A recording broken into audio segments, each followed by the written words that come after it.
Hello and welcome to the Incursion Podcast, your weekly podcast all about indie games and their creators in some ways, on occasion, when we actually invite them and such. We're trying to get into a groove with the Incursion Podcast, so the creators may not be on as much at the moment, but they will be eventually. We also talk about Kickstarter indie games and so much more. Today for the Indie Games News, we are going to be talking about Super Meat Boy Forever getting delayed, Greg Lobanov's new game Drawdog, which I don't know why that title makes me feel so uncomfortable. Actually, I do know exactly why, and I'll tell you when we get into the news story. We're going to talk about a game called Dicey Dungeons, a game called Pathways, all the awesome independently developed bird games that are out there, and Moonlighter passing some pretty significant goals. But first, and this is a big one, guys, okay? Everybody got to be ready, because I forgot to let you know that my name is Vaughn Hyde, and as always, I co-host this podcast with the big Josh boy. How you doing today? In the house. All right, let's go, baby. Where I was initially going with it, yeah, I mean, you pretty much got it. Did I do it? Yeah, right, you got it. All for you, baby. So, where I was originally going before I realized that I actually forgot to introduce us was to ask you what you've been playing this week. Anything good? Anything just tantalizing? Just delicious? Like a chef's kiss? Delicious. I don't know about delicious, but I have been playing some pretty interesting games. The first one I'll talk about was Overwhelm. So this is a Nintendo Switch, and I believe it's also for PC on Steam. It's a game that is deeming itself as the anti-Metroidvania. Essentially, it basically plays as like a Metroidvania would, where you go through and you're exploring through the castle. You're trying to, well, it's not really a castle, it's a hive, but you're exploring through and you're fighting a boss. But the main twist is that usually when you would fight a boss, you'd get a power-up, right? And you'd get stronger, and then you'd be able to go do something else in the world. Well, instead, in this one, what happens is the enemies get stronger in the world that you're inside of. So you basically beat a monster, and what happens is you're inside this kind of a hive. It's like a bunch of bugs, sort of, to start with. It's really just these little like grasshopper things and these flies. But then as you start beating the boss monsters, the world will evolve. So there will be these giant ram things that will show up in the world that will try to attack you. There'll be these super fast like bugs that show up. There'll be the grasshoppers can now climb on walls or spit venom. So there's a bunch of different upgrades that they get, and it makes it much harder to traverse through the world and get to the next boss. And the part why this is hard is because you basically have 3 lives, and then when you die, that's it. You have to start it all over again. Now, this isn't like a procedurally generated type level. It's always the same, and you'll always fight the same bosses, and the bosses will always give them the same power up.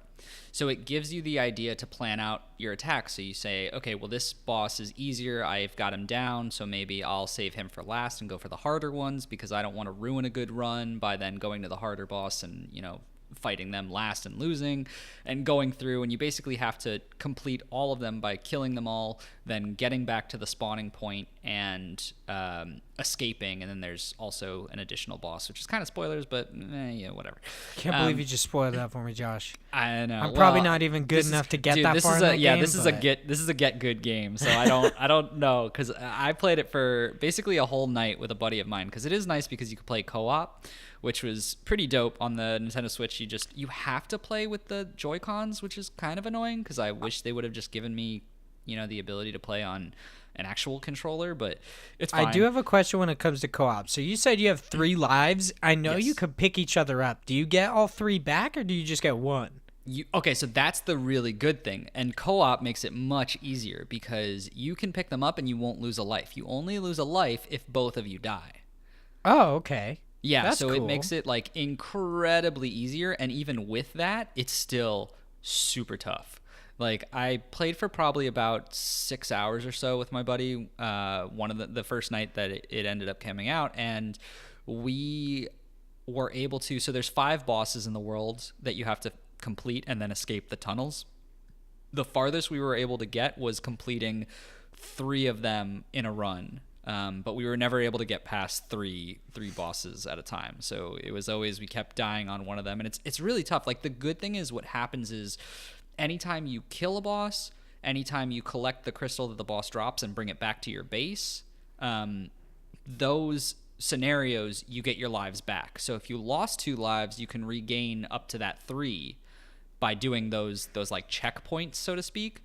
But it gets tougher and tougher each time you end up losing a life, because the vision that you have starts closing in, and it's really weird. It makes it very almost, to go by its name, overwhelming, because it forces you to think, like, kind of that you're going crazy, because as you start dying, your vision starts sucking in. When you're fighting bosses, they randomly, the screen will like flash and they'll disappear and go to other places and like teleport. It makes it kind of seem like you're in this very scary, like, you're losing your mind inside this hive of bugs and like monsters.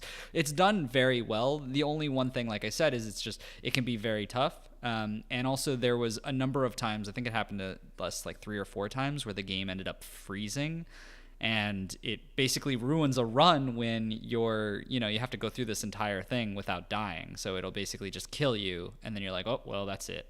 Yeah, I'm assuming there are no like checkpoints or anything. Once you start, you get as far as you can, and you either die or you just give up.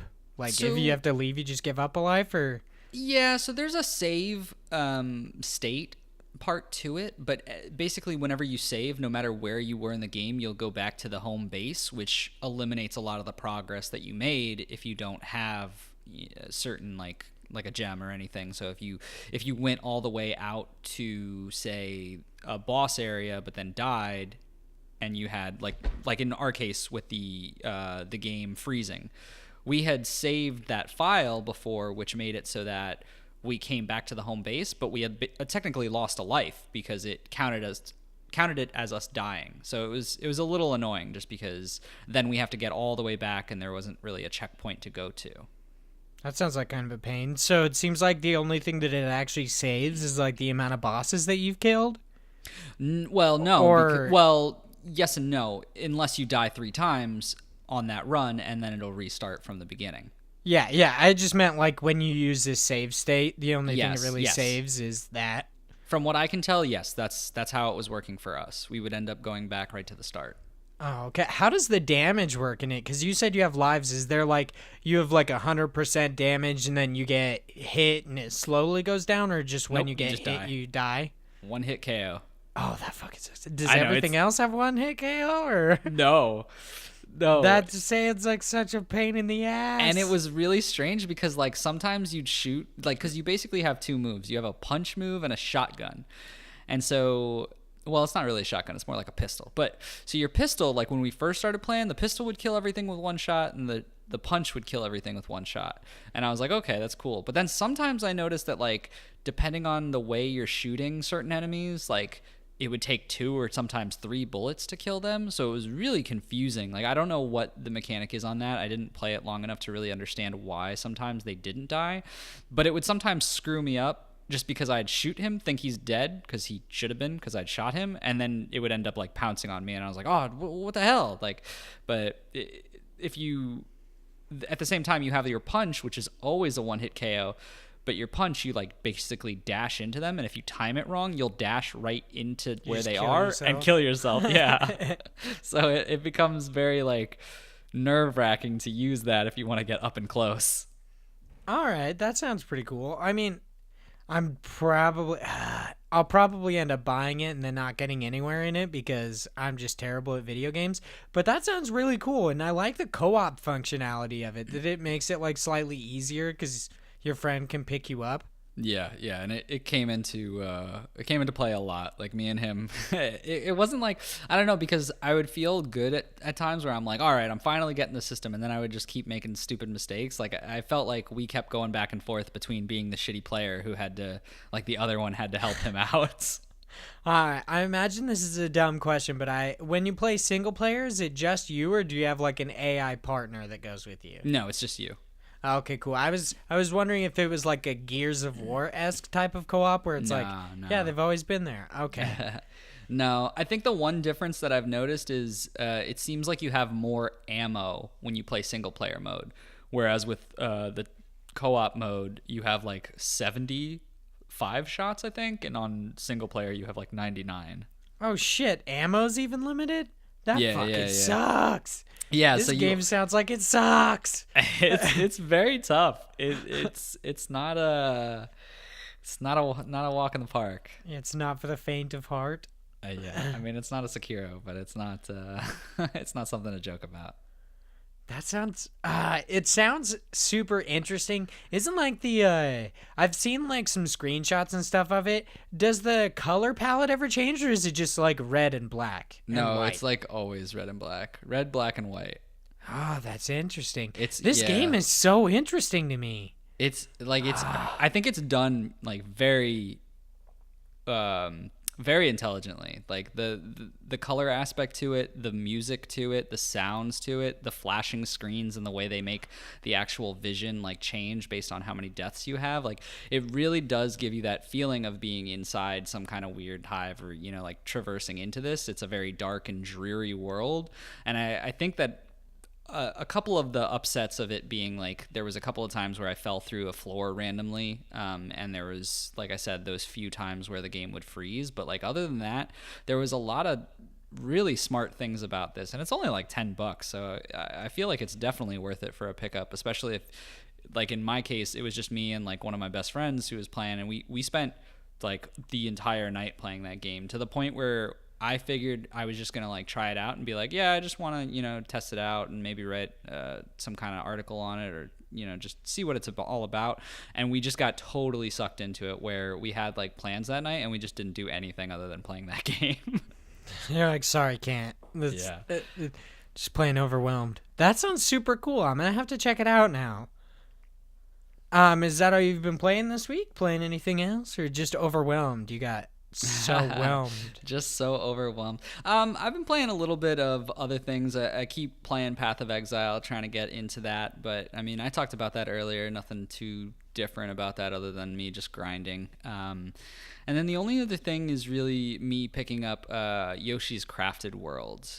So I've been trying to play through that as well, which has been nice because I've just been playing with my wife, and we've been going through every once in a while.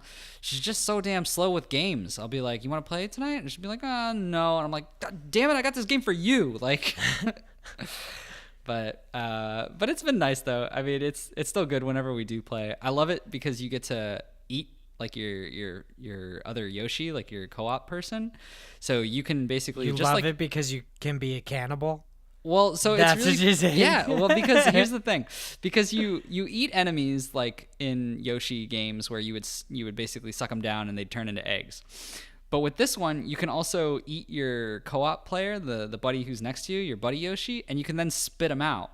And you could do that for like an actual attack, so you could spit him out to like kill enemies. But I always do it where I piss off my wife and I'll just eat her and then spit her off over like a ledge and get her really upset. You basically Kirby-side her, like if you were playing Smash, you just eat her and then throw her off. And then spit her out. Yeah. That's awesome. She gets so mad. Oh my God. That's why I don't play games with anybody. I don't want them to piss me off like that. Come on. You can just play Yoshi with me. We'll have a grand old time. Sounds like you're a dickhead playing Yoshi, so I'm not going to play with you. All right. Maybe next time. For me, playing this week, I've played a little bit of Divinity Original Sin 2. Ooh, that one's a little interesting. Game.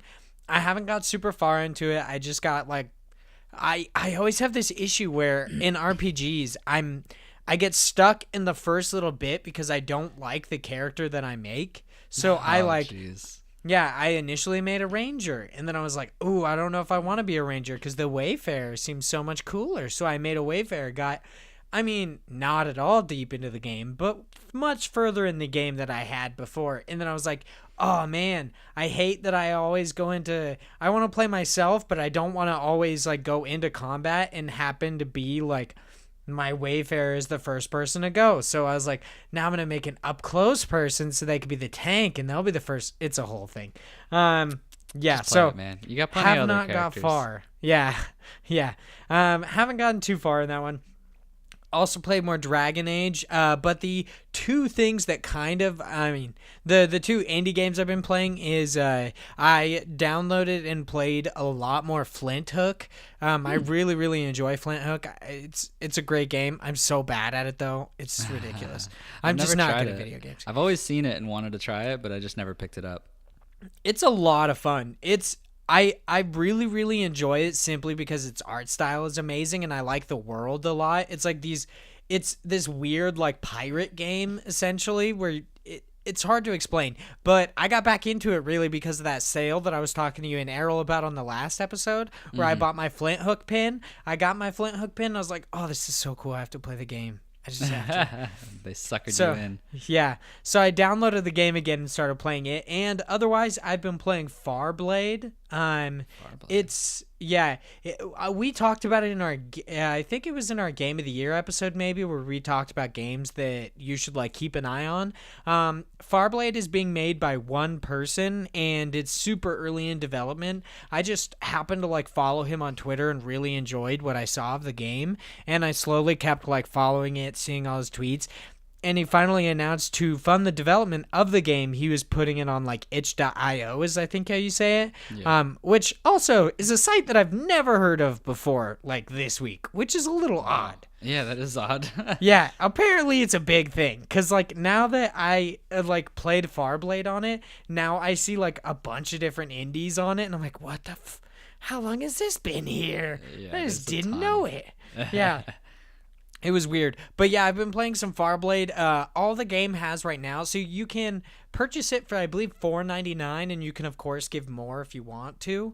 But the minimum payment is $4.99. I've been playing that. All he has right now is one boss. It's a boss rush game.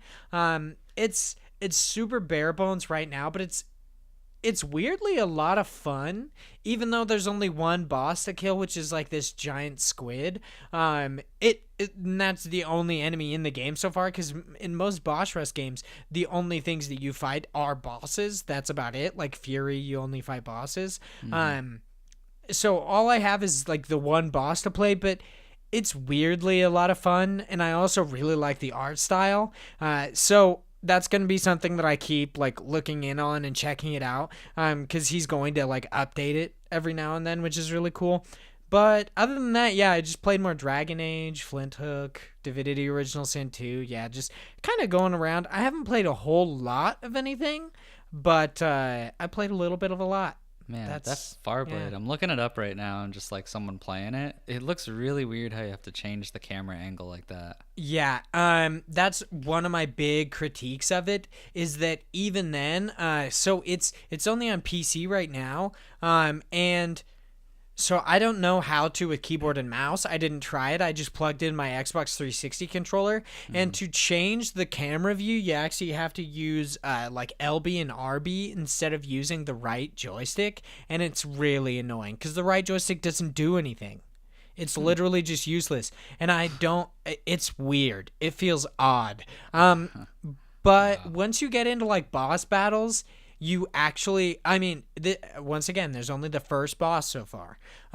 But the camera like switches to like a fixed camera angle, and you could see basically the entire arena that you're fighting the boss in. So you don't even have to worry about it. It's kind of just a way to experience the world, which is really cool. And it can be used in a lot of really cool ways. But yeah, it's really annoying. That's my one massive critique of the game, is that it's super annoying. Well, I hope they do something with that. But it's so early in development right now anyway, that I'm sure that something will change with that, because I'm definitely sure a lot of people will complain about that, and there's got to be ways to make it a bit smoother. I mean, it'll be really cool because the game is obviously going to have puzzles in it, and I think that could be done like that. The weird like camera angles you have to switch to could be done really. It could do some amazing things for puzzles, but it's really uncomfortable to do with the LBRB. If they just switched it to the joystick, it would be so much better. Yeah. It would be so much easier. But I think it's about time we hop into the news for today, because of course that is a main component of this, is us talking about indie games news. Our first news story is on IGN. It is written by Colin Stevens, and it is Super Meat Boy Forever has been delayed. Yeah, right.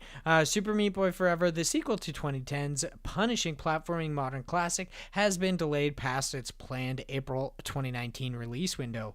And I choked on my own spit. That was terrifying. Announced by Team Meat on Twitter, the news came in the form of a note reading, we've been knocking out the last bits of Super Meat Boy Forever at record speeds while keeping a healthy and sustainable pace. We are going to keep that pace, which means we will not hit our April 2019 release. Sorry about that. We could have sacrificed our minds, bodies, and social lives to make April 2019, but that's stupid. And I like that canned a little bit. That. Yeah, I was just like, nope, that's stupid. The note continues. Team Meat isn't some studio owned by an evil asshat corporation that has say over what we do or how we do it. We are fortunate enough to have control over what we work. Over how we work, not what we work. What am I even talking about? Oh my god. Over how we work and how we choose not to run ourselves into the ground. I really wanted to talk about this, less of the news, less because of the news of the delay, but more about that Team Meat is just like, yeah, we want to be healthy, we want to have social lives, and we're not going to crunch, we're not going to do all this, which is really awesome. In my other podcast, You Guys Made Me Ink, that I do with a couple of my friends, on our most recent episode, we talked about like accessibility in games and like difficulty options, which kind of goes to a weird place, but in the end, we kind of settled on we settled on it that if gamers want developers to not have to crunch, if we really do care about it, which we absolutely should, because these are amazing people creating amazing things, we have to make concessions like paying more for games, or games are going to get delayed and we'll have to wait longer for them. And I think this is a perfect representation of that, because they're like, hey, we're not going to crunch, we're not going to do that, so you guys are just going to have to wait. And I think that's awesome, and I don't think anybody should be angry about this. It's like, hey, yeah, don't kill yourselves. Have social lives. That's awesome.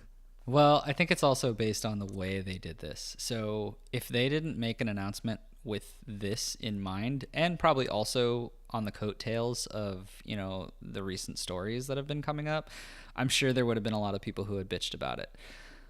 Based on the way they came out with this, though, it's an obvious win story and almost a marketing ploy of it's fine to be late because they're trying to push that, which, not that I'm saying they're doing it for that purpose, because obviously there's a lot of good that's coming from this, but I think that it could have been taken differently in a different time and in a different method, medium, if they had tried to do that.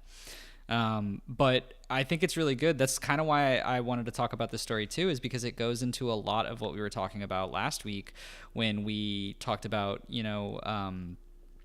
developers and what they can actually do about crunch. Is really this is where it has to start, is with companies that are, they have to take control and say, we're going to bite the bullet and say that, hey, this has to be delayed, even though that might burn into their pockets. And obviously that's a little different. Not everyone has the luxury. God, I can't say it. Luxury. God, I don't know why I kept trying to mold two words together. The luxury to do that and not, take a lot of bite back from it. But we're talking about larger companies and corporations that obviously can. And this is a smaller independent studios that's saying, nope, we're going to do this because we care about our people. So I think it's awesome, and it's great because if you're not a Super Meat Boy fan, or you're not, well versed into this, I'm sure there's a lot of people who will see or hear this story that will want to now check out their series, or at least them as a team, because of their backing. Yeah, because of all the good press that they're getting from this. Exactly. Yeah. And plus, it's just a really good game. You should get it regardless. But also the people are cool too, so it's a win-win, That's very true. Yeah, I'm super excited for Super Meat Boy Forever. I like that it's mixing both the like complex platforming and some like actual combat. Like I the think punching thing. Yeah. Yeah. It looks like it's gonna be really tough though when they start like getting into the later levels. Like adding another element to the game, I'm a little nervous about how far I'll actually get with this one. Because with the original Super Meat Boy, I got to like the last world, but damn, was it tough to do that. I mean, in my opinion, I think it might make it a little bit easier depending on how the game is designed, because it seems like I would assume that it would be something similar to like, and this is not at all. I don't know. I don't want to say it's like this, but in my head, the mechanic would work similar to how in the Messenger you could like. Yeah, I was thinking of it too. Yeah, like, you anytime slash you and punch, jump. you get to jump. Yeah, I would think that it would make it slightly easier than the original Super Meat, which was just like, yeah, you can run, you can grip to walls, and you could jump, and that's about it. Like, I mean, figure it out. Yes and no, it depends because like yes, it'll make it easier in the context of like how the original game was, but I'm assuming that with this you throw in even more, distractions or more. Yeah, they throw in more obstacles obstacles. along They your make way. the game harder. Yeah, so like with that, now there's a lot more of like, oh, the responsibility is on you now because you have more abilities. You should be better now. So we're gonna throw all this other stuff your way. That's very true. Yeah, it could go both ways. It could either make it easier, or they can make it much harder. As like they're like, yeah, it could be easier, but yeah, it definitely could be much harder. I think it's about yeah, we should switch to our next news story. I don't know where I was going. Woo, with that yeah. transition though. I'm so good at them. We're still awesome at it. Let's see where I need to like eat before I actually do the podcast because I just get like weird and slightly lethargic. And Speaking of lethargic, how about not coloring in the lines, huh? And too lazy to care? That kind of goes. Kind of. Anyway. Over on Polygon, this written by Dante Douglas is Drawdog is a playable coloring book where staying in the lines doesn't matter. This is made by the developers behind Wondersong. I mean, I think it might be only just the one. Is it just Greg Lobanov working on this, or is it also the composer as well? As well as the sound effects from Wondersong and... Oh, no, the composer, the soundtrack is actually done by Lena Rain, who did the music for Celeste. So that's pretty cool. I'm actually excited about this game. So there's not a whole lot of news in this article itself. It's kind of just the announcement of the game that Greg Wovinov is working on another game. The game itself is this... It's kind of like a weird isometric platformer, or just like a puzzle game. It seems it's definitely a puzzle game where you use a paintbrush to solve puzzles. They use one of the instances is like trying to get across a gap. You have to inflate a mushroom with paint by painting over it, and then you use it to get across. I think that was really cool. This game looks just really interesting. I like it's kind of like whimsical art style. It just looks really kiddish and fun. It looks very strange. I mean, I posted about this as well, like when I first saw this, and I was like, because it's got Greg Lobanov behind it, I'm sure it's gonna be awesome. But like, man, does it look weird? And I don't know really. I mean, I guess I don't know how much of a game this will be, but then again, Wondersong wasn't really either, and it was more of the story behind it. I'm also a little concerned just because for anything else other than PC, I feel like this would be a nightmare to actually draw with. I mean, on the Switch, you could use the touchscreen. I don't want to use the touchscreen, though, because it doesn't have a stylus, and then I'm going to get my stubby fingers all over it and smudge it. And then it could definitely be annoying. I see where you're going with that. I don't know. It seems like it would be super difficult to play with unless you're on PC. And even then, it's not, like, fine-tuned, which I guess is fine. Like, obviously, the whole point is, like, you could be messy with it. Like, if you look at the video of them painting the mushrooms, it's, like, them just kind of, like, sloshing it around, so... But it still doesn't feel like it'll be that good of a click, I guess. But I don't know. But regardless, I mean, I'm super excited to see where it goes. This is obviously very, very early, and there's not even like a release date or like anything to the nature. Like, this is still a working title for the name of Drawdog, which is a little. Oh, okay. So I should tell you right now, the reason that I think Drawdog is such a weird name, and I don't know where it comes from, but my friends keep telling me. They come up and say "Nah, dog." I go "Raw dog." I understand the sentiment.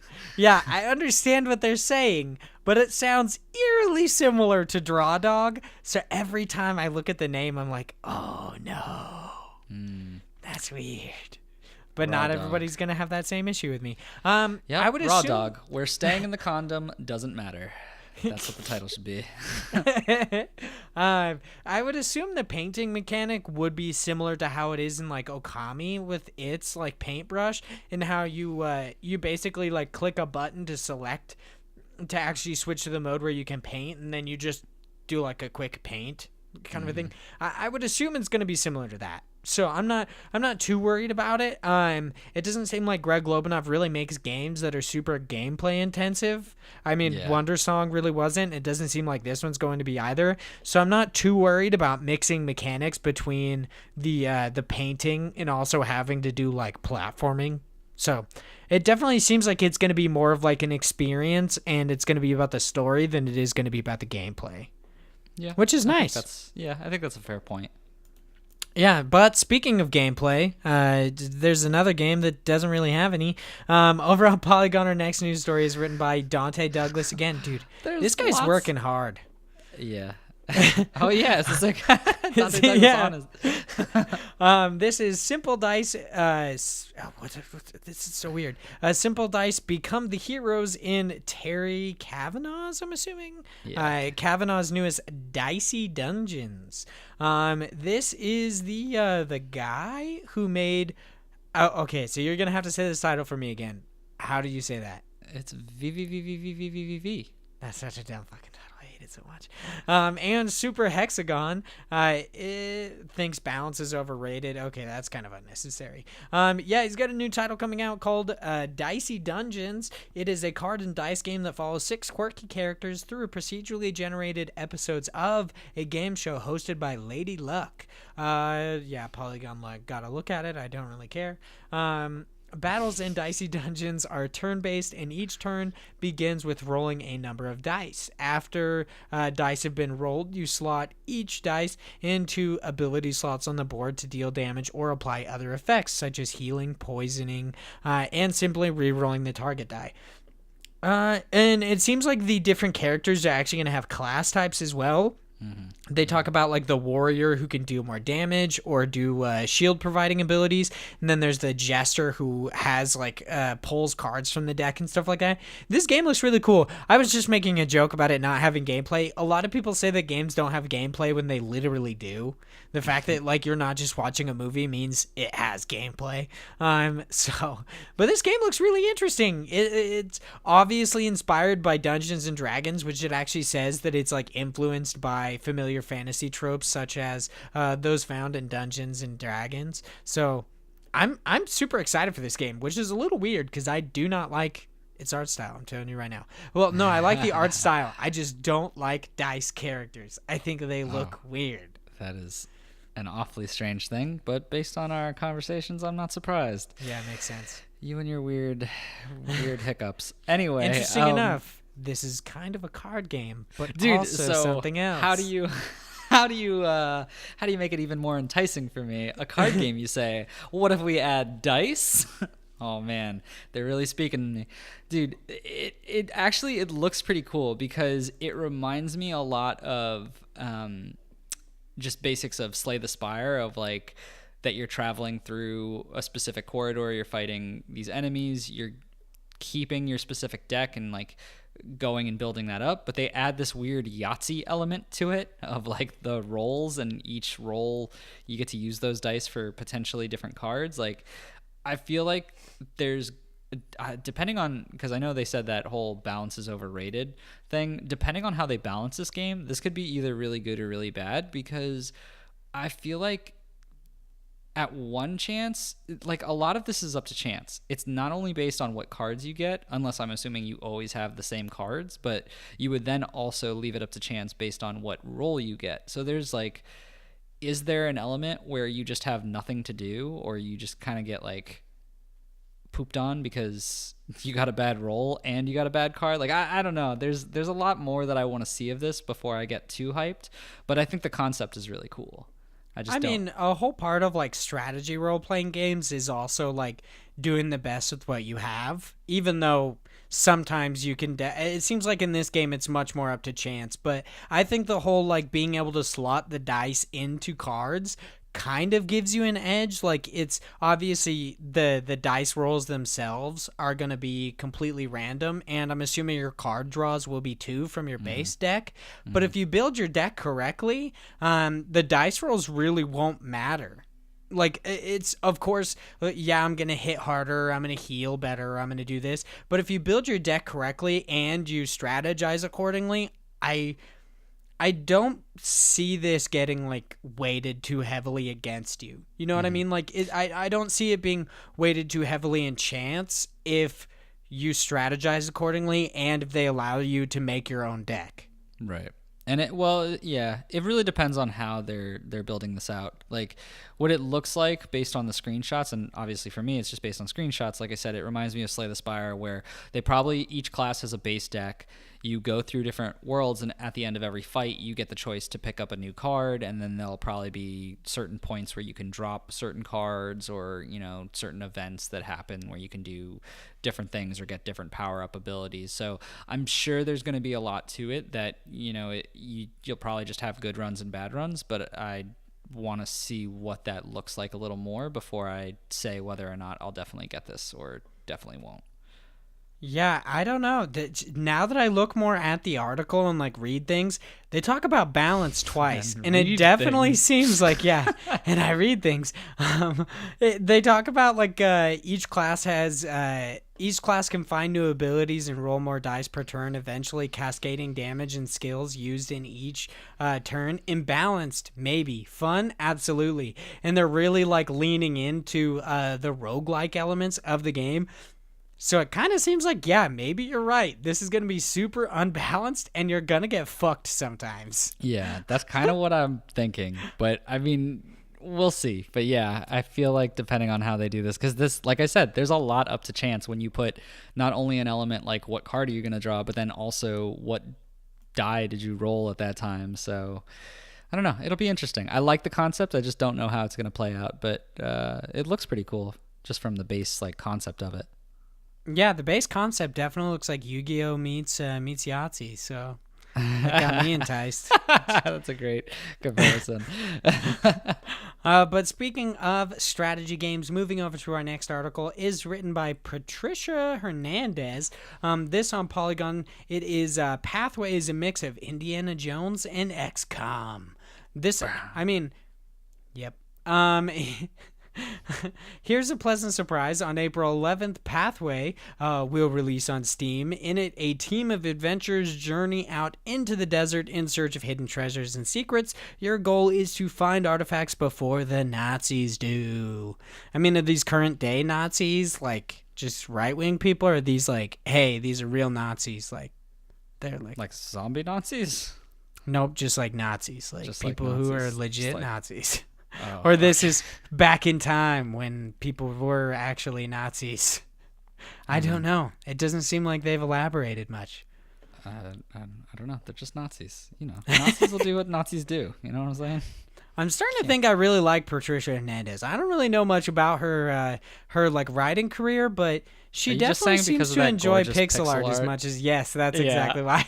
Beyond the gorgeous pixel art, Pathway's appeal lies in the randomly generated campaigns that make every playthrough different. There are over 400 stories and events that promise tough choices, and the game offers 16 playable characters, each with their own strengths and weaknesses that will aid you during your journey. The point of the game is to find secrets, whether that's better gear or high-value treasures.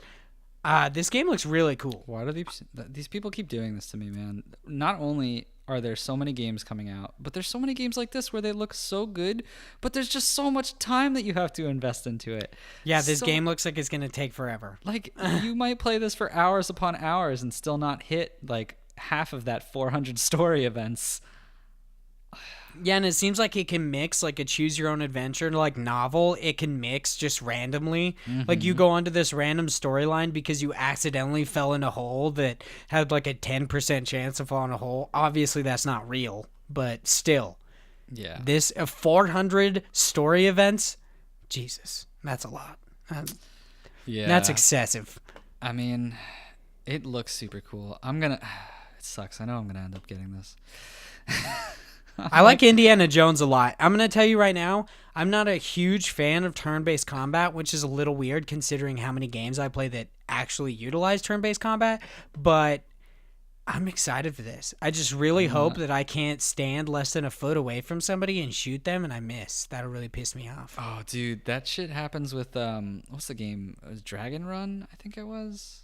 I don't know. I was just talking about XCOM. It's bullshit. Well, yeah, but I'm thinking specifically like I played a game. I believe it was. Oh God, now I have to look it up. But anyway, the whole thing was like the percentages usually in games where you have more of like a 60, more than 60% chance. You're like, I'll always hit it. But like this game was like if you have like 70% chance, you will miss 70% chance. That's what it felt like. It was just like all the time. I was getting so pissed off, and I was like, nope, I can't do this game. You're like, obviously they put a 7 when they meant to put a 3 because this is horse shit. Yeah, it was. God, what was it? It was definitely. God, I fucking deleted it because I was just so tired of it. I can't find it in my list. I was like, nope, never again. I'll never play you. Anyway, whatever. It doesn't matter. This is stupid game. But, I mean, this game looks really cool, and I definitely want to play it. I mean, I don't know about that percentage thing. It might be. I'm not usually the biggest fan of, like, the turn-based either as far as, like, tactical games, but... I don't know. This game just looks really you're also appealing. not a fan of card games, but you found out that you definitely are. No. That will not happen with this genre. You're like, I already know I don't like turn-based, okay? I know who I am, damn it. Yeah, I don't know. I'll still probably end up picking this up because, I mean, it drops as of the time recording tomorrow, but by the time this goes live, it'll already be up there. Holy shit. I didn't even realize that. Yeah, dude, that's what I'm saying. It drops tomorrow. Like, I feel like I'm just gonna end up getting it. there are way too many games. Yeah, and I'm gonna end up getting that, and then I'm gonna be like, okay, this is fun, but then SteamWorld Quest is gonna drop, and I'm gonna be like, well, you're done, and then I don't know if I'll ever go back to it. So like, I don't know, like I don't want to do that to it either. I feel like I should get it later after SteamWorld, because otherwise, but then. Oh, and I gotta get Katana Zero. Dude, it's too much going on. This is a big month for games. Yeah. There's a lot coming out. Does it say anywhere in the article that I'm just missing how much this game costs? Because it really pisses me off that on their Steam page it doesn't say. No, it doesn't say. It's like you can find out in 11 hours. I'm like, oh, fuck you. Oh, yeah, it doesn't. Just let me, like, look at it. It's so annoying. Doesn't let you. That's all you get. Yeah, it doesn't even have, like, wait a minute. Does it have the... Oh, no, it does have the... Oh, there's new images and stuff? Not new, but different images. That's pretty cool. Yeah, and they have that sweet trailer. I really like that trailer. Yeah, the trailer was good. I liked the voice actor for it. He was pretty dope. Yeah, this looks really cool. I don't know. We'll have to wait for that price drop. Because, yeah, that definitely will be a factor in it. Because if it's like... I feel like this game will probably be 20, I feel like. More than likely. I mean, I love how much price point is coming up as a conversation for what we're going to talk about as our like big topic today, because it'll be really fun to talk about. But before we get to that, I need to get to our next news story because we're getting to the bottom of the news, and we've been going for a while in the news. This is over on Polygon, written by Mike Mole. Why did I just say that? Oh my god. I just said Mike Mole. Michael McWhirterton. You got a cool name. McWhirter. Okay. I don't know what's wrong with me, all right? Video game birds are having a really good year. Okay, so I'm going to tell you right now, Polygon needs to figure out its classification for what is news, because this is obviously a feature. I don't see a single thing in here that's necessarily news exclusively to this article. These are like things that have already been known or were like already showcased, with the exception of that sweet update with the Nintendo Labo thing, like where it's this freaking bird on April 10th. Or I guess that was just the update. They updated on April 10th to have this Labo like turkey.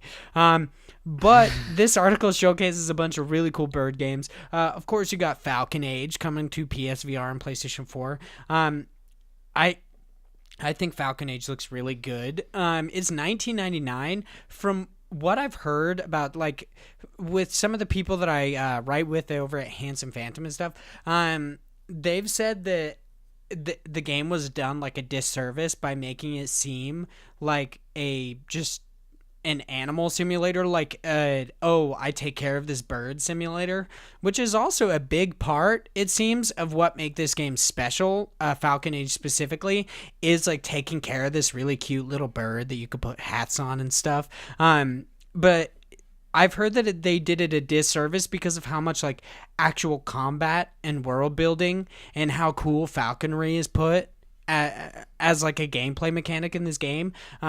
So I'm actually really excited to check out Falcon Age. And I like that it's not only playable in VR. You can actually also just play it straight up on PS4. Mm-hmm. Yeah, no, I didn't really know that there was a lot of fighting in that game either. So I guess that's just kind of a bad part on their marketing side. Yeah, exactly. Like I heard them talk about it several times, but it was only in specific interviews. Like oh my God. Oh, Jonathan Dornbush. He did. I seriously forgot his name. Jonathan Dornbush did an interview with these guys on, I think, last week's episode of Beyond, and they talked about combat. But that was one of the only times I've ever like seen or heard them talk about the combat that's actually in Falcon Age, versus just like the trailers generally just showcase the bird, and you like being friends with a bird, and it's a cute bird, and you pet the bird. Which is but can also you pet the dog? Oh, now you can with that sweet new update. There's also Feather on here, which, I mean, it just kind of seems like a flying simulator, but you're a bird. So, I mean, I didn't see anything super special with Feather. Feather is the only one on this list of like bird games that I didn't think looked super cool. It's just kind of, it's like, oh, a flight simulator, but you're a bird. Did you like a short hike? That's like a hiking simulator. Yeah, but see, here's the thing. It's got pixel art, so it looks better. Okay? Always something with you. I mean, a short hike has like the kind of cutesy art style that I really like. It's just like this weird little crow or penguin just wobbling around everywhere. I think it looks super cute. I also really like Skatebird. Skatebird looks super funny and weird. They say it's like Tony Hawk, but if Tony Hawk was a bird, I think that looks so cute. It's coming out soonish. It's supposed to be coming out in 2019. But it just looks like so much fun. I've never been into skate games, but if everyone's wanting Skate 3, how about we just play Skatebird, guys? How about we just be okay with what we have? Because this is fantastic. I'm down. I really like the art style. Like I said before the podcast, it really reminds me of like the Katamari Damacy world, but then you playing Tony Hawk Pro Skater. Like, it looks so cool. And I love how he's got little headphones on. Yeah, he's just listening to music. I'm wondering, in the trailer, they have like a pretty decent song. I actually really enjoyed the song. I wonder if they're going to pull that in as well. Like, they're also taking similar like soundtrack from Tony Hawk's Pro Skater games, like how it's going to be that kind of like grungy punk rock, like early rap stuff, like indie rap stuff. I wonder if it's going to be that or if it's just going to be like boring. I don't know. Time will tell. I feel like music is going to be a big part in this because music is kind of a big part of skate culture as well. Yeah. So it'll be interesting. There's also Tori Pond, which is like Pokémon Snap but with birds. Also, they talk about how this game takes place in an apartment. It's a large apartment, but it showcases like 50 birds. Yeah. What apartment has 50 loose birds in it? Show me that apartment. That's terrifying. Yeah. One of them also picked up a fucking knife. One of them picked up I a saw knife. that. Why was it stabbing stuff? Yeah. I was like, oh, it's so cute. Everything's so cute. There's like a bird like messing around with soap or whatever, and then there was one with a fucking knife. I was like, that's a murder bird. You let a murder bird into your house. That's some fucked up shit right there. When there's 50 birds, you can't really keep track. That's very true. I mean, so we talked about this on before we started the podcast. This game, I personally think looks good. I really like its art style, and I think it looks really cute. And I didn't realize until today how much I actually enjoy photography in games. Like Dead Rising, I really enjoy its photography. Beyond Good and Evil, I love that photography in games. I never played Pokémon Snap, which is probably like heresy. Yeah, exactly. Oh my goodness, you fucking fool. I don't like the N64. I don't like it. Oh my god. I feel like I've talked about this before, that I really hate its controller, and it's just tainted the console for me. I mean, yeah, but you can't. No, but the console's got so many good games. Yeah, it's also got a shitty controller, so I'm not going to play it. Oh my goodness. We've also got the Untitled Goose Game is on here, and so is the Pathless. The Pathless, we still only have the reveal trailer, not much else with it. I'm still excited for it. Think it looks cool. Untitled Goose Game, isn't that the game where you just play a goose scaring the shit out of people? Yeah. And like just fucking with people? Yeah, I fucking want it. I wish it would come out. I wanna play this game. I wanna be a jerk goose. Yeah, what is it? Its creators describe it as a slapstick stealth sandbox in which you steal hats, honk constantly, and ruin people's days. I mean, can't think of a better way to spend my afternoon. Than scaring the shit out of like weird Play-Doh people as a goose. Yeah. It's like my life dream, man. This is what I've been waiting for. This is what my life has built up to. I'm ready. Yeah, I'm ready. Well, I won't be ready until it releases, but that's true. And I guess we'll wait for now. Something you don't have to wait for, I guess in a way you do have to wait for, is our next story. This is not written by anybody special. This is written by the team over at Digital Sun on their blog. What? They are plenty special. Oh no, I didn't mean to say that. Never mind. I don't actually even know what I just said. That's how weird I get when I haven't eaten. But that's okay. Moonlighter team, you're very special. We love you. All right, continue. I do. I really love you guys. You guys are amazing. Please make your collector's edition easier to purchase. That's my one thing. So in this, they announced that they're celebrating 500,000 copies sold of Moonlighter. I'm assuming that includes both physical and digital, which I'm going to tell you right now. Guess what? I bought it 3 times. I'm 3 of those 500,000. Yeah, guys. What? Let's make it 4 and make that collector's edition easier to purchase. Let's take a step back. Now, I understand you would get it digitally and then you would get it physically. Yeah. What's the third one, though? I also have it on Nintendo Switch. I see. I owned it on both PlayStation 4, Nintendo Switch, and PlayStation 4. And I want to own it on PlayStation 4 a third time. Because I also want this cool physical collector's edition that comes with that awesome like stress ball slime that I told you about. It's really cute. Man, I just wish you had, and I don't know your financial situation, but I wish like you had enough unstable income. Yeah, I wish I knew. Like, I wish you had a financial advisor, and I wish I could just sit in on the conversations that you would have, and him be looking like, all right, so it shows here you've purchased this Moonlighter 3 times. Can you explain what this is? And you trying to like tell him that you had to have it on both systems and a physical copy, and him just being like, we're gonna have to cut off your funds, Vaughn. It reminds me of the episode in The Office where Michael's going bankrupt, and he asks Oscar to help him with his finances. He's like, why do you own 11 different magic kits? Pretty much. That's you. He's like, no one on Earth needs 11 magic kits. Yeah, I mean, that's very true. It is me. But hey, you contributed to it, so congrats. This is an article for you. Yeah, this was obviously entirely on my back. I carried this like Atlas carries the world. Thank you very much. This is obviously sarcasm, by the way, since nobody understands sarcasm. They also announced in this blog post that they have their first paid DLC called Between Dimensions. It is coming out this year, and it's their biggest expansion so far. I would assume so, because all the other ones are free, and this one's paid for. So this one's got to be freaking huge. It includes a brand new interdimensional dungeon, 10 original enemies, and 5 mini-bosses. Does that mean the 5 mini-bosses aren't going to be original? Just thought I'd ask. I don't know. They stole it from other games. They're going to have a full set of weapons with a new short sword, big sword. I like how they call it a big sword. It's like a... I guess I never noticed that it's called a great sword in every other game, or a long sword. Yeah, the English language is very special. It's really primitive. It's a big sword. It's just a big sword. As opposed to a short sword. Yeah. Or a small sword. Wait, is it short and big, or is it small and big? Short and big. What? Oh, well, that's just silly.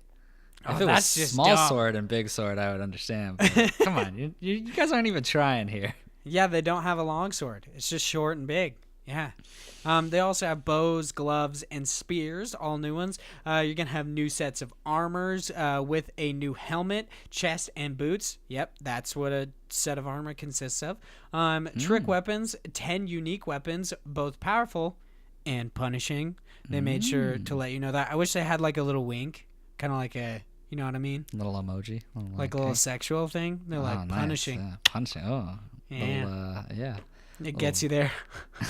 That's getting me going. All right, let's keep going. What else do they have? They also have new rings, which are boosting Will's passive abilities. That's pretty dope, because this game's a pain in the ass. New shop upgrades, allowing Will to showcase his new interdimensional items, and new customers asking to trade, and an unfamiliar NPC, the Trader. Okay. I mean, I'm not gonna really remark on how dumb that name is, because of how much I love this game. He's a man of his name. He only does one thing, and he does it well. He is the Trader. Yep, apparently. It's real creative. I'm super excited for this expansion, though. How much do you think it'll be? How much would you be willing to pay for it? Well, I don't have the game, so it'd be weird if I just bought it on my own without the game. But I would assume that the game would be $5.99. The DLC would be $5.99? Yes. Sorry, $5.99 DLC. I don't know why I had such an issue like clarifying that. I'm like, blah, blah, blah, blah, blah. It's okay. It's late. We're getting through it. It's like 6 I say o'clock $5.99.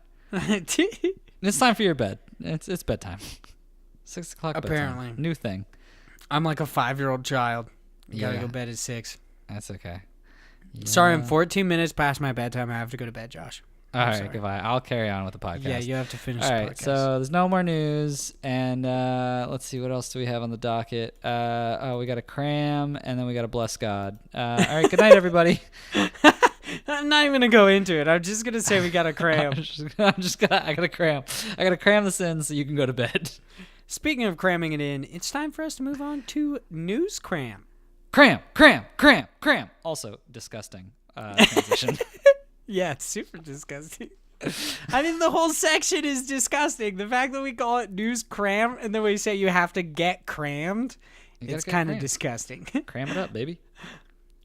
So for the articles on News Cram today, we got the first one over on Polygon is The Witness is free on the Epic Game Store. Then over on Twinfinite, we got Enter the Gungeon, A Farewell to Arms gets a launch trailer, which clarifies you do get to play as like the Desperado character. Mm-hmm. I don't know if that's actually what he's called, but I mean, that's freaking cool. I mean, it's free, so I already have the game. I mean, for you to download it and get it up and running and whatnot. It's time for you to open the damn game. Yeah, he looks really cool, so I'm definitely probably gonna play. just to do that. Next over on Polygon, we've got It's Like Pokemon Snap, but with cute birds instead. We actually talked about the game already in our Birds article. On Polygon as well, how one developer resurrected a long-dead iPhone classic.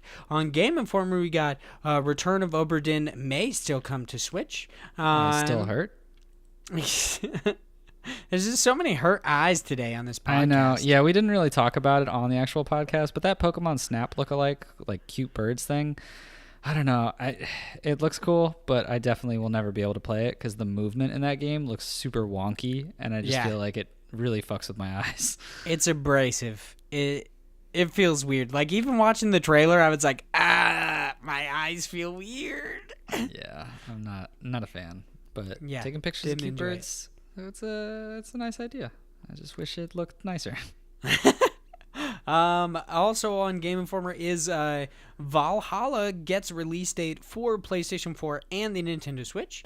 Also on Game Informer, we got a lot of Game Informer today. Escaped Chasm is a new small game from Undertale's lead artist. Escape Chasm looks really good. The main thing I wanted to talk about in this article is that Imran Khan wrote it, and he actually does, like, he really tries hard to point out the fact that everybody knows Undertale as like a Toby Fox production, but nobody really knows that there was actually an artist who helped Toby Fox create Undertale, and this game is created by that person. I really like the art in Escaped Chasm. I think it looks really pretty, and I'm definitely thinking about picking it up. I think this is also something on like itch.io, if I remember correctly. Yeah, and it's one of those pay for what you want kind of games. But it looks super interesting. There's not a lot that they give as far as details, but in the article they kind of mentioned that the reason for that is it's very story based. So they're trying not to give too much away.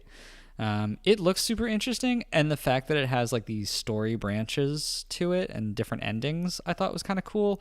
I'm thinking about picking it up. It just depends on when, but it's you're like, not this month because I've got like 12 games I gotta play. Yeah, I have to put that on the backlog because there's a lot out there, but it looks super super cool as far as like the art style to it, and it looks like, just based on the little that we've seen in the trailer, that the story, it's very unknown what's happening, but interesting at the same time. So there's a little bit of that, like, well, I kind of want to see where this is going.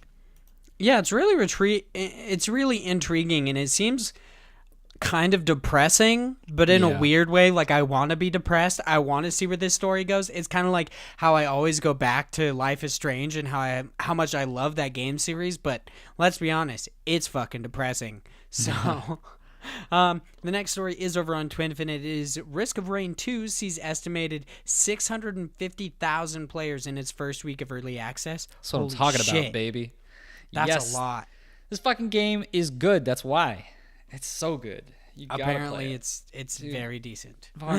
Get it for your PC and play with me. Be my friend already, god damn it. I might actually do that. I'm not even... Okay, so something weird that I realized when I was playing Farblade, I bought a new desk. I really like playing games at my desk. So see? Yeah. Here we go. It's time to convert, baby. Yeah, I might have to change it up. Oh yeah. If you get it, you let me know because we're gonna play. Okay, I'm gonna risk all the rain. I need to start playing on my PC much more because that's where so many indie games are. Like, so many of the indie games that we cover on this podcast are like, oh yeah, they've announced that it's going to be coming to consoles eventually, but I don't know when that's going to be. It all starts here, baby. Yeah, PC is such a low barrier of entry. It's just, from what I understand, so much easier to code for than a specific like button layout and shit. So yeah, totally makes sense. I will probably end up playing much more on PC unless Chucklefish finally brings Starbound to consoles, and then fuck you. Because I'm going to be playing that game. Our next story is over on IGN. It is also our last story in News Cram, and it's a weird one. Enter the Gungeon adds dog petting after being called out on Twitter. Do you follow this Twitter account that tells you whether or not you can pet dogs in video games? I don't follow it, but I've seen a couple of the posts from it, and I'm always like I first saw it a while back, and I was like, why is this a thing? But, yeah, they have The Last Guardian where they're just like, you can indeed pet the dog in it. And it's like, oh, it's Trico. It's not a dog. It's this weird man bear pig thing, but it's still pretty cool. But you could pet something. Yeah, they also have it in like Red Dead. They're like, you can in fact pet the dogs in Red Dead. I was like, thank you. I needed to know. Yeah, this is super weird. They basically were just like, hey, you can't pet the dog. And then the creator was like, hold my beer. And just put it in the Farewell to Arms update that you can now pet the dogs in Enter the Gungeon. Of course, the ones you're not shooting, which I don't think there are any actually, like, are there any dog-based enemies? I know there's the big, like, hulking bird. But once again, I haven't got anywhere in that game because I'm bad at it. I've been to, like, World 4 or 5. But I don't remember ever seeing a dog. Well, there you go. I imagine the only dog is the one you get if you play like the hunter character. Yeah. And then the dog like picks up stuff for you, and that's really cool. So it definitely deserves a good pet. I also love that in that article it says basically that like that fans of the game have really wanted to pet that dog for a while. Like that's an oddly specific thing to want in your game, is to pet a virtual dog. He's a good boy. That's true. He definitely deserves it. Speaking of deserving it, I think it's time to hop into God Bless the Crowd. This is where Josh pops into different crowdfunding sites, finds some sweet indie games, and we talk about them. Today we've got 2 different indie games to talk about in God Bless the Crowd, and those are Irma the Game over on Indiegogo and a Horde Too Many. That's a weird name. I don't know if I like that. That is over on Kickstarter. Irma the Game, I have not followed so is it a webcomic or is it an actual comic? It says, a web-based comic, Irma. It's a web-based comic, yes. Yeah. The creator, I'm going to tell you right now, he's a cute individual. He seems very cute. He talks very lightly in the trailer for Indiegogo, and he's very like, I don't know. He seems like a good guy. It really makes me want to actually fund this game. And the art style for Irma is like super cute. It kind of makes me also want to read the webcomic. So that's actually what this made me. Like I saw it, had no idea about it, and was like, I don't know. It kind of looks good enough to actually start like reading. Like it seems interesting. It's basically like it's horror for kids, is what he says it is. Yeah, it seems really, really cute, kind of what you were going about. And also, like, it just seems like you might as well give it a go because the game's only $5. You could just pick it up for $5. That's not that much. You got $5. Yeah, that's awesome. Okay, so I also don't know how Indiegogo works. Does Indiegogo, is this a finished project? Like, if I pay the $5, I get it right now? Or is this something I have to wait for? No, this is going to be something you'd have to wait for. So this is... Okay, cool. I assume so. Yeah, so this is very similar to Kickstarter in the sense that he's looking for that money to create it. This is a little different because as you'll know in Indiegogo, or as you'll not know, but as you'll see, it says under there where it has the 55% of 2,500, it has flexible goal next to it. And what that means is this campaign will receive all funds raised even if it does not reach its funding goal, meaning that if you gave that money, you're going to lose that money effectively.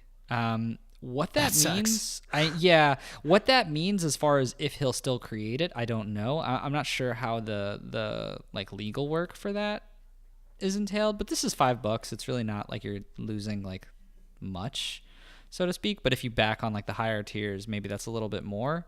Yeah, there's one that's $500. Yeah, so maybe not. Holy but shit. I mean, I don't know. Maybe the legal side of it says that like he'll still, or maybe it's just more on a case by case basis on him saying that he'll still work on it. But that's one of those like you have to take that into consideration. So yeah, but I mean, obviously, if you're going for the lower tiers, it's not that big of a loss either way. But the guy from the comments and from the updates that have been shown, it seems like they are working on it and trying to get something through.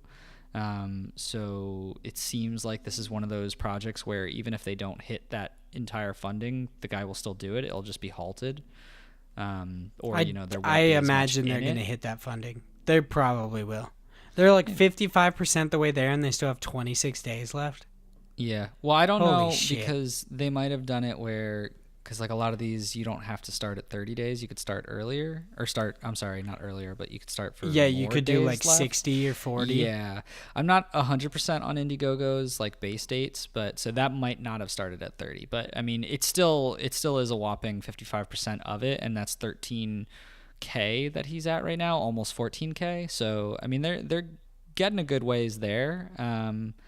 And this is, I believe this game it's a point and click adventure kind of game.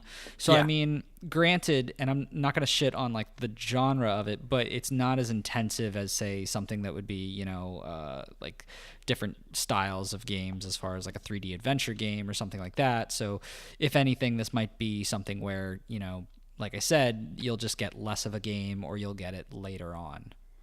Yeah, that's very true. This game looks really good, though, actually. I might back it, especially for just $5. It looks super cute. It's all about, like, this ghoulish girl who she's a little ghost girl, and she's going to school, and she plays with friends and all sorts of stuff. She looks like the chick from The Ring or, like, one of like The Grudge. She looks like that. And it's weirdly endearing. Like, in this, like, cutesy art style, it actually makes me like her more, which is a little odd.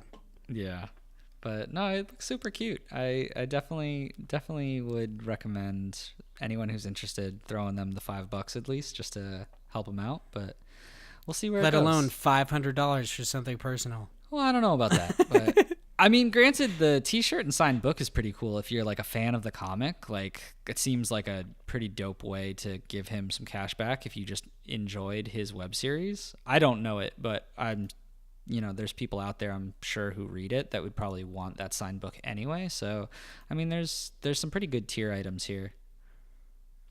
Yeah, there are a lot of really cool stuff. I'm excited for this game. I really hope it ends up getting funded.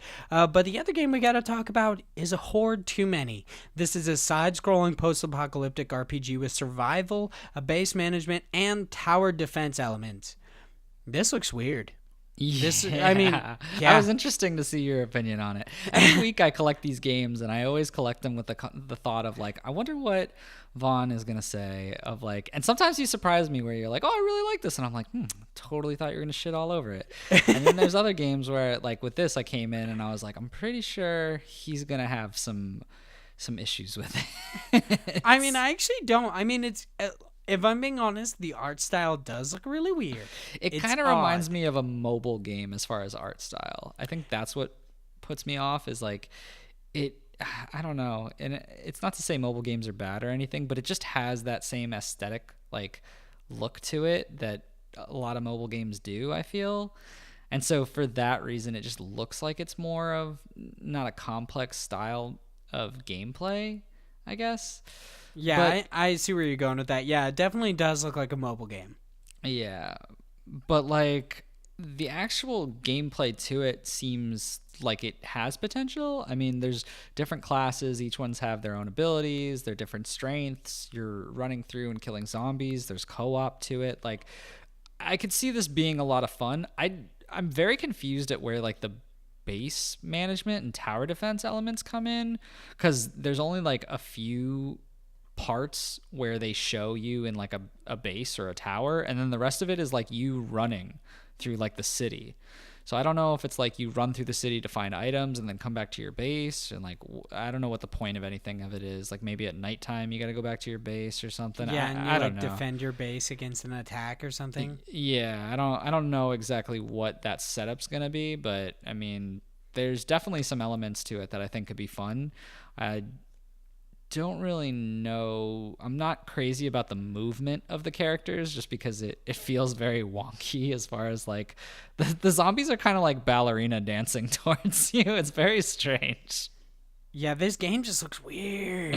It looks odd, and for some reason you pick up their brains, which is so much weirder. Yeah, I saw that, and like I guess that's the currency, but like, ew, why? Why would that be currency? I don't understand.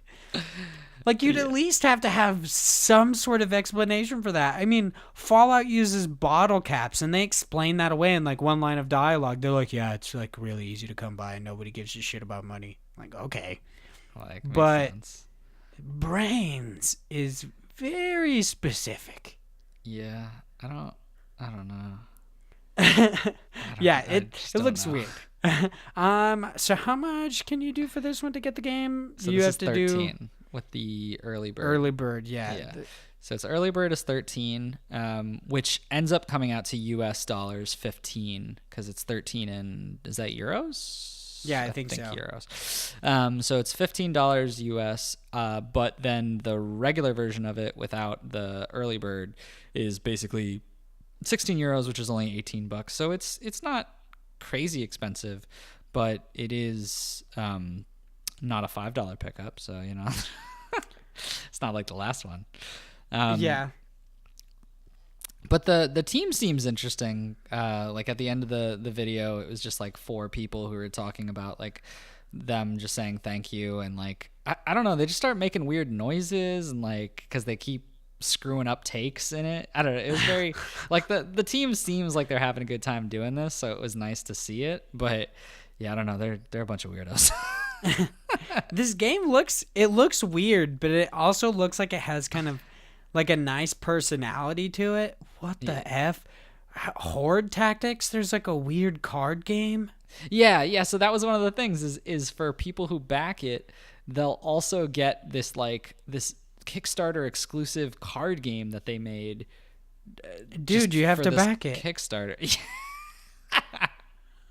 No, Vaughn, we talked about this. It needs to be a card game with other elements to it. Not The just other solely a element is card zombies. game. No, that's not how this works. But I did think it was kind of cool. I was like, oh, that's interesting. Maybe I'll get the zombie card game. That's a really cool reward. Like a really cool incentive to actually pick up the game. I don't know how much that to get the card game is, but normally they just do like physical goods like, oh, you might get an art book, you might get a t-shirt, but a whole card game is kind of special. Yeah, Horde Tactics cable card game box. Horde Tactics. I'm trying to find out when you actually like what's the base. Oh, okay. So to get it digitally, to get it physically, you have to spend the $84. But to get it digitally, it looks like you can get it. It's just the base. So if you just buy the game for the $15, the early bird, or the $18, the regular, you get both games basically. That's pretty sweet. It's 2 for the price of 1. It makes it kind of like a better value proposition. And the card game kind of looks interesting. It reminds me a lot of Gwent, which is a little odd. No, I never played Gwent, so. Gwent is pretty good. It's pretty fun. This one looks kind of weird. I will definitely, if I had to pick between the two, Irma the Game is definitely the one that I would back. I like its art style. I like everything about it. And it doesn't have weird ass brain currency, as far as I know. I mean, it may also have brain currency. Maybe. Yeah, you never know. So this brings us to our big topic of today. So are you familiar with the term "race to the bottom"? No. Okay, so I mean, this is brought up, I believe, as like it's an economic term that talks about companies lowering the prices of goods to try to undercut their competitors. I believe it's probably it's much more complicated than that. But it became part of the games industry when like iPhone games and the app stores were getting really big. They called it the race to the bottom because initially when these games are coming out, they actually costed money. You had to pay for them. But there was a race to the bottom. It was these developers basically undercutting each other so much to try to get their game to be popular, to be the next big thing, to the point where now I wouldn't pay anything for a game on a phone. That's basically the worst part about a race to the bottom is people like me or just the average person refuse to pay for phone games because it just doesn't make any sense. It's like I have hundreds of games on my phone that are free. Having the one that's $10 is weird. Yeah. It doesn't make any sense. Like Florence apparently is fantastic. I won't buy it. I'm telling you, because man. it's on the phone. Yeah, that's why you get that Google survey opinions, and you just do that and get free money. Yeah, exactly. And I mean, would you purchase these games otherwise? Like on your phone? If I didn't have that Google opinion rewards thing? Yeah. Oh, no way.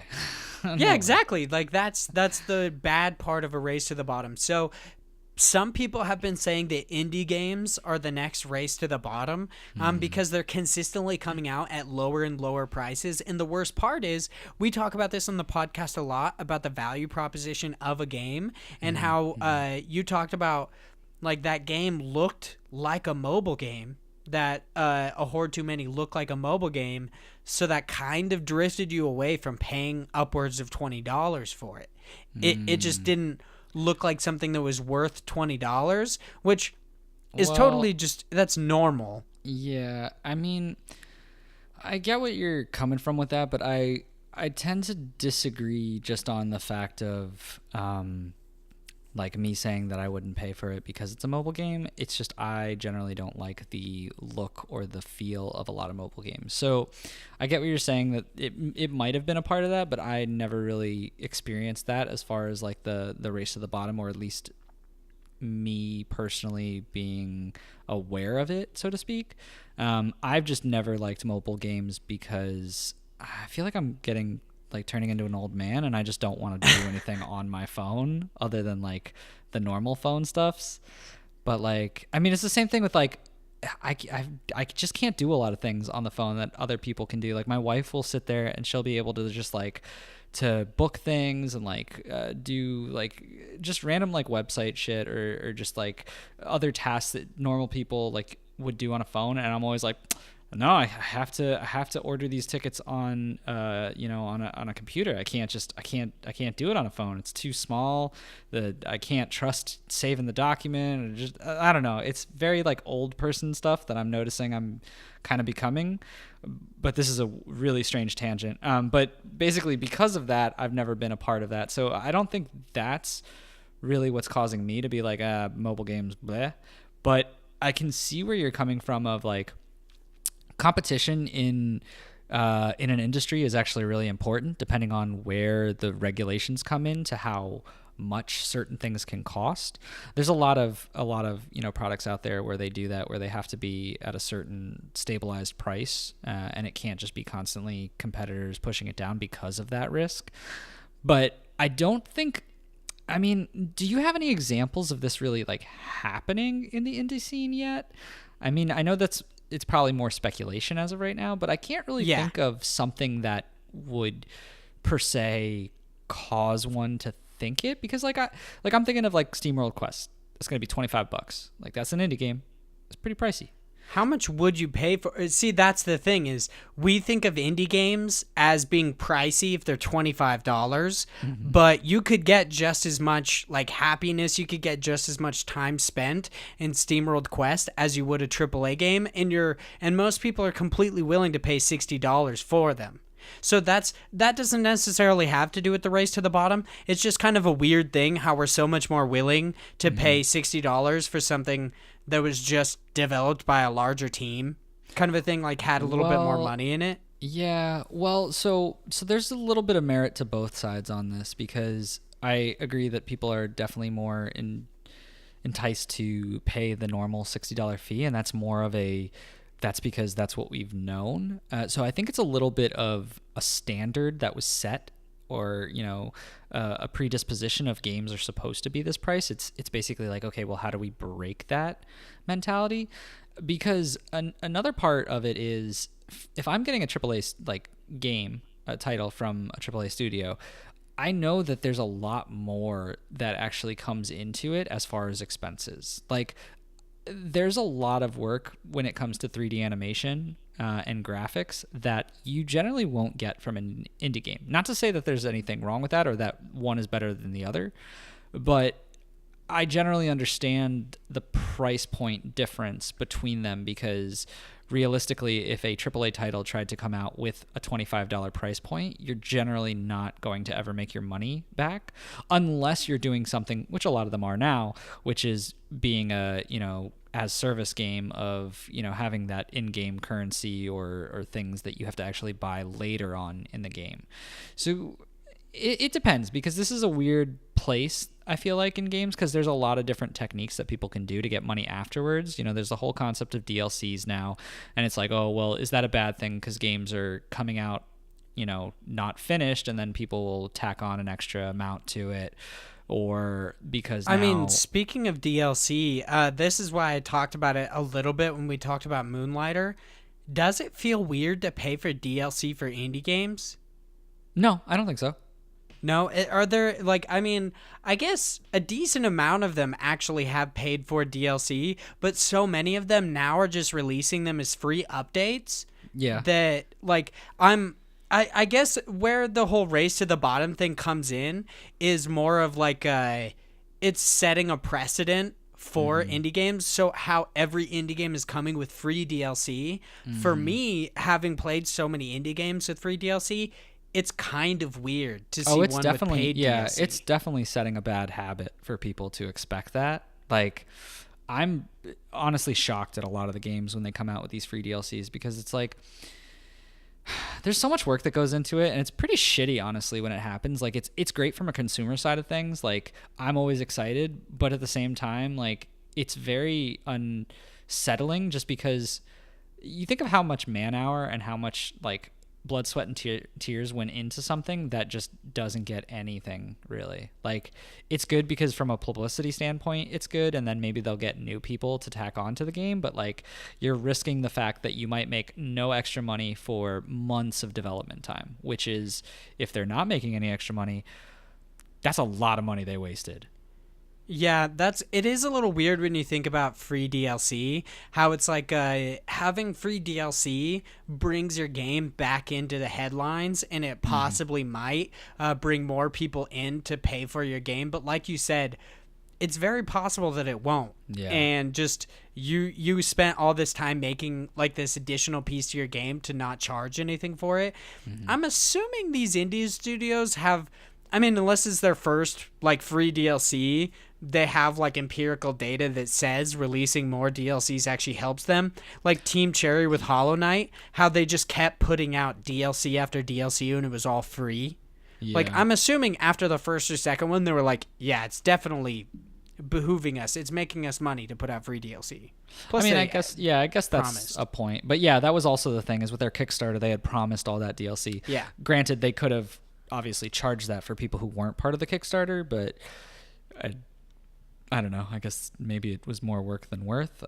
Obviously, it probably wasn't, because they could have made a lot of money off of that. But then there goes the point of do you risk the point of someone not picking up your DLC or more of the game to talk about it because they don't want that DLC price point? It depends on where you're going with. Do you want more publicity versus more money? I'm assuming at that point. But interesting enough, when it comes from a publicity angle, either way, paid for free DLC, it gets publicity. Of course, when you see free DLC, you're more likely to click on it because it's free. But so I'm assuming, I didn't actually grab any of the articles because I saw 3 days ago that Digital Sun had announced the 500,000 copies and the DLC. So I just grabbed their blog post, but people still report on paid DLC, like the Miss Chalice DLC for Cuphead. They still reported on it, but I guess, there is the angle of free. You're more likely to click on it because you want to know what you're getting for free. And it's also not even that. There's an extra angle that the more, if something's free, that means there's going to be more people playing it. There's going to be more people potentially streaming it. There's going to be more people potentially talking about it. And it builds that, that wealth of individuals who don't have no say of it, or don't really, they might know it, but they just don't have any experience with it, that might be more willing to pick it up because there's more people talking about it. So it's got that buzz. Yeah, I think there's definitely a double-edged sword with all of this. And as far as the indie games racing to the bottom, I don't particularly see that as far as a very. It comes into one of these things where we talked about it before, where it's not black or white. It's not indie games are just going to curse themselves. But I definitely think that what is kind of an adaptation of a race to the bottom is the things we talked about, where the DLC always being free. A lot of people expect it now, which is not the right way to think about it. But unfortunately, that's kind of how things are going, especially because of just the concept of games right now, where most of it is people pushing games out and constantly improving on it in iterations, and it becomes a point of, well, where is money coming from to help develop these changes? Yeah, that definitely makes sense. There's just something that keeps coming up in my head. Like 2 weeks ago, our discussion was, I think it was 2 weeks ago, was about kind of like, should indie games still be a genre? Should we still call them indie games? Yeah, it was 2 because weeks. because we separate them from others. Mm-hmm. I don't know. It seems like indie games, the indie game scene is trying really hard to kind of segregate themselves with things like free LC and really low price points. Mm-hmm. Which I think helps them, but it also negatively affects them, because if you charge anything more than $25 for an indie game, the likeliness of people purchasing that indie game is very low, which is weird. Yeah, once again, I think, and I mean, it totally makes sense. I just think it's weird. Like a AA game, like I have Elex on my shelf. That game is garbage. It's dog shit. Like it's fun to play, and if you like it, that's absolutely amazing. I actually played a decent amount of it, but there's like indie games like Flint Hook was $15 to $20, and I've played that game much more, and I think it's a legitimately better game than Elex is. But nobody would ever be willing to pay a $60 price for Flint Hook versus Elex just because it's an indie game and it's known as an indie game. Yeah. Which is weird. But I also think that once again, that comes into the expectation of what you're getting. And it also comes into the fact of like, it's the same thing with not even games, but think of brand names. When you walk into your supermarket, there's usually the supermarket style of product, and then there's the brand name product, right? So there's literally like zero difference between them, but because the brand name is more well known and because it's higher up on like the not really food chain, which is kind of a weird pun because it's a supermarket, but because it's on top, well known, and it's as that, that name brand, people know this specific brand, it'll be charged an extra amount. I think that's obviously a gross jump between the indie market and the AAA titles, but it kind of has the same ring to it. It's people know it. People are familiar with it. You're not as likely to dump $60 into a studio you know nothing about. However, if out of nowhere, the new Team Cherry game that comes out, if they were to price that at $60, people would probably still buy it. I know people would buy it, but there would still be a lot of people who would be confused, but they'd still go for it because there's a familiarity with that team now, and because they've actually backed the fact that they've created a game that's worth $60. I think the problem right now is that with a lot of indies, you're new to the market, you're new to the scene. It's very hard to make your case that you should be paid as much as those larger studios, even though the larger studios are cranking out a lot of shit. Like, they've still done it in the past, and they're just more well known as a company. Yeah, I mean, you got me there. It's pretty much just the risk versus reward kind of a thing. Like, you would risk a lot paying $60 for an indie game that you don't know anything about the studio versus paying $10. You're like, oh yeah, that makes sense. Exactly. That's nice. I'm just kind of, when it comes to indie games, I'm kind of afraid that, like, just the indie games community trying to segregate themselves so much is eventually going to hurt them in a way that it's like, it is actually a race to the bottom. People no longer actually pay higher dollar price. They no longer pay higher price points for games because games are going so low. Like, it might become a standard for indie games to be $5, and then somebody puts it out at $2, and then it becomes a $2 standard, and it just gets worse and worse. I'm terrified of that happening, but I kind of also don't think it will. It was just a weird thing to bring up. I was like, I wonder if that'll ever happen, but I don't necessarily believe it will, because I think there will always be people like me who are willing to pay an excessive amount for a video games. Yeah, even if it's only $5, you'll still buy 15 copies, and then they'll still be get fine. my $60. Yeah. But yeah, no, I think it's a good discussion. I personally, like you're on the same page.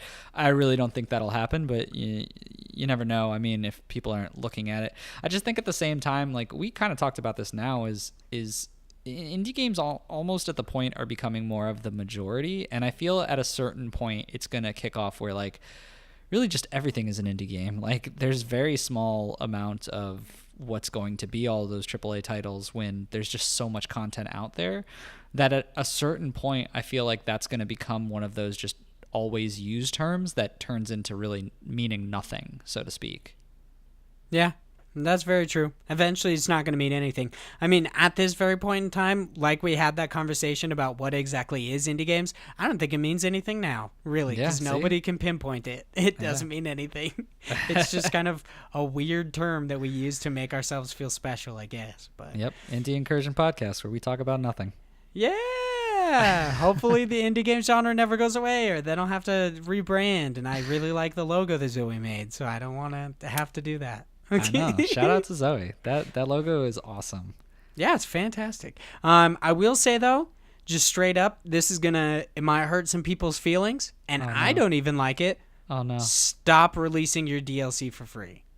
If everybody else is charging for it, stop releasing it for free. It's so cool. It's legitimately the coolest thing that any developer has ever done, just accepting like nothing possibly for, I mean, an excessive amount of work, but just stop. Just don't do it anymore. That's a one real word of caution, is that eventually you will not be able to charge for indie game DLC because so many indie games, because it'll become the standard for indie games to release free DLC. I truly believe that will happen. If there's anything that will happen, it's that. Yeah, I don't know. I mean, the consumer in me is like, shut up. But I know, that's what I'm saying. I hate it myself, but like thinking of a developer, I'm like, you just need to stop. Yeah. Just don't do it anymore. Yeah, it just sucks because, especially from an indie perspective, like they're the ones who need that extra money. Right? Yeah, it's dumb. But that's it for this episode of the Indie Incursion Podcast. Thank you guys so much for listening. If you enjoyed this podcast, we do upload each and every Friday. This releases on Spotify, Google Podcasts, Podbean, YouTube, and hopefully soon to be iTunes. It's very close. Almost official. Yeah, I figured it out finally. And here's the secret. You can't use the web page. You have to actually go through the app, which is really annoying. Did not enjoy that. Yeah, it doesn't just constantly load. You can actually do it. So that's nice. But if you guys like this episode, please give us like good ratings and such. I don't know. Whatever anybody else says. You guys can chat with me outside the show at Hyde Legion. You can follow Josh on Twitter at @the_Joris. And you can actually follow the show itself at IndiePod. It's very easy to find. I mean, interesting enough, Indie Podcast was taken, which I was like, huh. That's interesting. And then like Indie Games Podcast was too long, but Indie Game Pod is taken. There's a lot of stuff. So I just went with Indie Pod. Yeah. All right. That's okay. I like it. Yeah. It's short and sweet, to the point. Everybody knows it's the Indie Incursion Podcast. Hopefully everybody knows that. Yeah. Because you couldn't do something like Indie G Pod, because that sounds kind of dirty. That sounds a little weird. That sounds like Drawdog. You know what I mean? It just feels weird. You just don't want to think about it anymore. But that's it for this episode of the Indie Incursion Podcast. Thank you guys so much for listening, and we'll see you guys next week. Bye, guys.